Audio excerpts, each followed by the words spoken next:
a lot happened. I've been very busy with CNN as well, talking about this story, this terrible shooting in Maine, 18 people dead, 13 wounded. And then, of course, this guy went on the run. We had done some reporting on this about his background, and you have a member's piece on how he may have avoided having his guns taken from him, given that he was hearing voices according to family members and that he had been committed over the summer.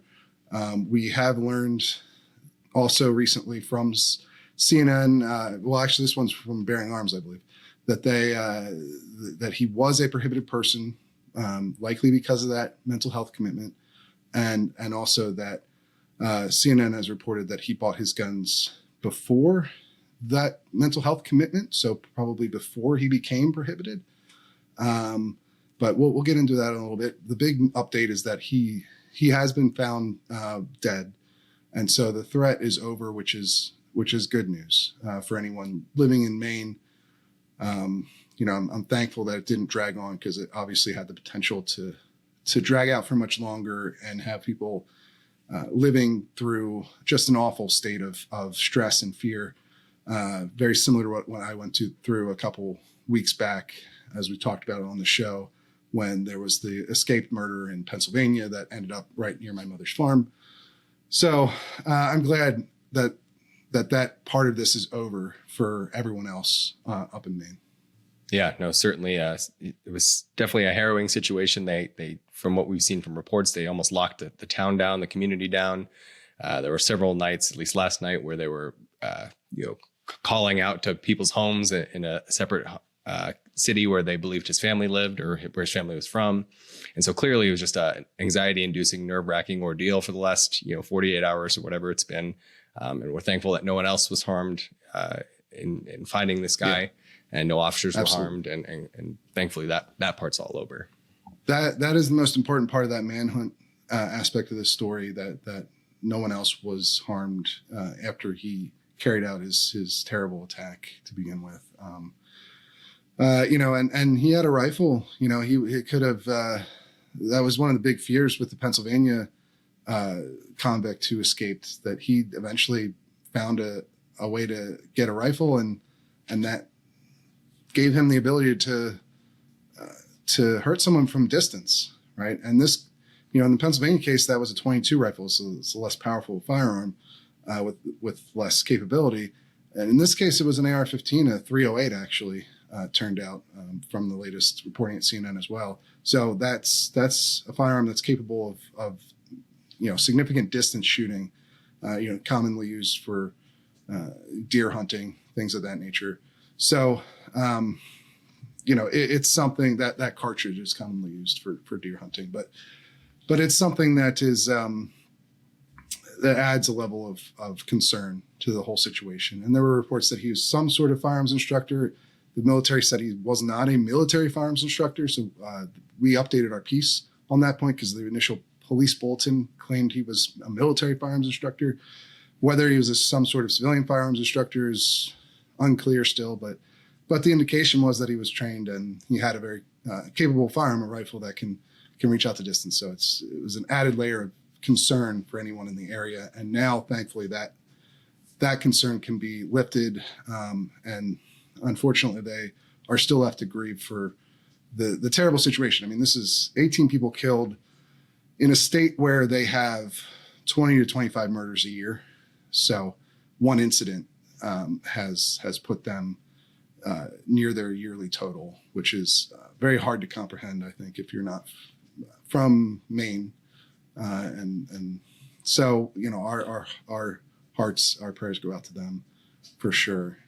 But I do want to also talk about why this shooting should have been prevented, right? You wrote a piece on this for members where you looked at both the federal law on mental health commitments and firearms, as well as Maine's version of the red flag law, which has gotten some criticism in the wake of this attack. But can you just walk us through those details of why this guy very likely should have been prevented from having these firearms that he used? Yeah, absolutely. So as you pointed out at the top of the show, I wrote this piece before we actually got news confirmation that he was in fact listed as a prohibited person. At least the state police had him listed as a prohibited possessor. But Hmm. from the details that we did know, for example, from that bulletin that you mentioned, and confirmation later from the Associated Press that he was in fact committed to a mental institution for at least 2 weeks earlier this summer. It sounds like in July. By the And so, police too, right? but yeah, by the police, that was actually confirmed by an anonymous source that was not authorized to speak. So divulged that the state police had actually escorted him to this mental facility after he was acting erratically during some training with his Army Reserve unit. And so federal law, one of the prohibiting offenses under federal law is whether you've been either A, adjudicated mentally deficient by a judge, or B, involuntarily committed to a mental institution. And that is a lifetime prohibition on even being able to possess firearms. You can't purchase firearms. So that right there is just a permanent prohibiting offense or prohibiting category. Yeah. And I think it's important to emphasize this point because for whatever reason in media and online, and you're seeing this a lot from the gun control groups as well, their main focus on the mental health aspect of this has been on red flag laws, I guess, because people have heard of these in recent years. They've been in the spotlight and they've been advocated for as a mental health response mechanism to take someone's guns away. But the thing is that that's a temporary order. It only lasts for up to a year. And I guess a lot of people aren't as aware of the federal prohibition for anyone who's been involuntarily committed, which, as you mentioned there, is a lifetime prohibition. So I don't know why there's so much focus on the red flag aspect of this, although you can give us the rundown of how it works in Maine and whether it could have applied here. But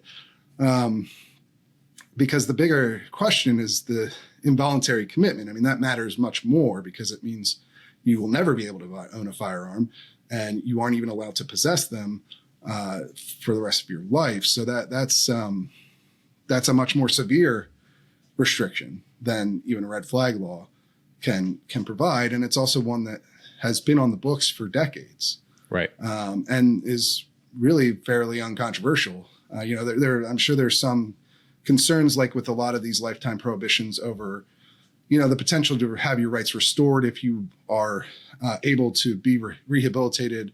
This is something that comes up with felon in possession laws and a lot of these prohibited person categories. But for the most part, it's something that everybody agrees on, that somebody who is hearing voices, that has made threats to against their military installation that they served at. Now, he was in the Army Reserves. He was never deployed in combat. That's an important point to make. But he had apparently made threats on base. And so that kind of person, I think it's almost universally agreed, should not have firearms. And so, you're talking about this area of law that is well established and should have been able to prevent this attack, but didn't. But in a lot of the focus has been on these red flag laws and Maine's version of it that is that's different enough that people call it a yellow flag law. Can you just walk us through what it is and why it's different? Yeah. So like you said, it's called the yellow flag law to kind of differentiate it. I don't know that it's really all that different from actual red flag laws. So the big key distinction is Maine's law is limited to only law enforcement officers can initiate it.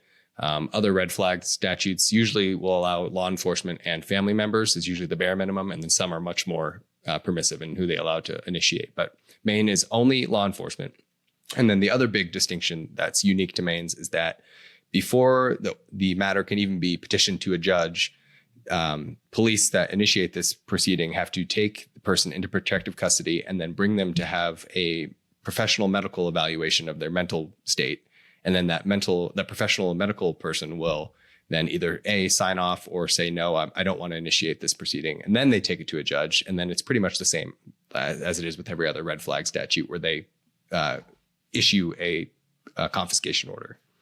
Right. And so it sounds pretty similar. There's maybe one more layer of, due process protections, honestly, involved. But in this case, it sure seems like if somebody had wanted to use that law in this situation, they could have, right?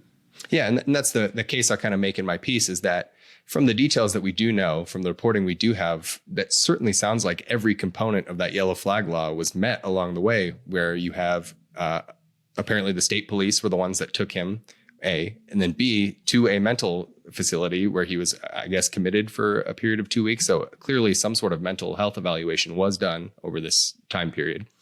And that's the criteria right there for the yellow flag law. So it just sounds like it just never was. I don't know if the police just decided against initiating one, or if it didn't come to mind, but it certainly sounds like the criteria was met. So I think a lot of the criticisms of Maine's law maybe are a little unfounded in this instance, at least what we know so far, because it certainly sounds like this conduct would be covered under Maine's yellow flag statute. Yeah, it feels like this should have been covered in multiple ways, right? Yeah. I mean, the main one being the federal statute that makes involuntary commitments a prohibitory offense for life. And that could very well be the top one. And that could very well be why he was listed under the state police's database as a prohibited person. We don't know for sure whether the link is confirmed yet, but it certainly seems like it. Yeah, and we're still in initial reports phase. These are sources, giving some detail to CNN reporters, which I trust is true. But you're, like you said, it's still early, and we don't have official word on these things yet. But all that sure seems to line up to. You would suspect that he was prohibited because of this commitment that he experienced.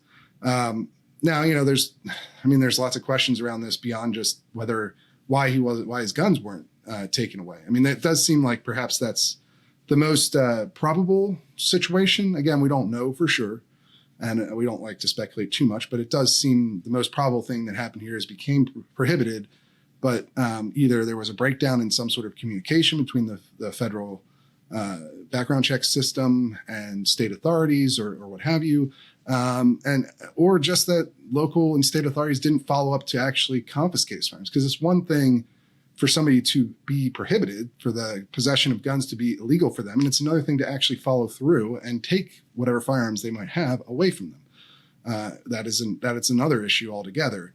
If you're going to have the system as it's currently designed to function properly, there has to be that follow through on the local end. Like somebody has to actually go and interact, which is to be fair, is a very dangerous thing. Taking someone's firearms away because they have been found to be incompetent, or they've been voluntarily committed, or for whatever reason, that if they're a criminal, if the convicted felon who's been convicted of a violent felony or something like that, it can be very dangerous to try and take guns away from somebody like that, obviously. But it's essential, right, to prevent situations like this. And unfortunately, it seems it didn't happen here. And now, 18 people are dead.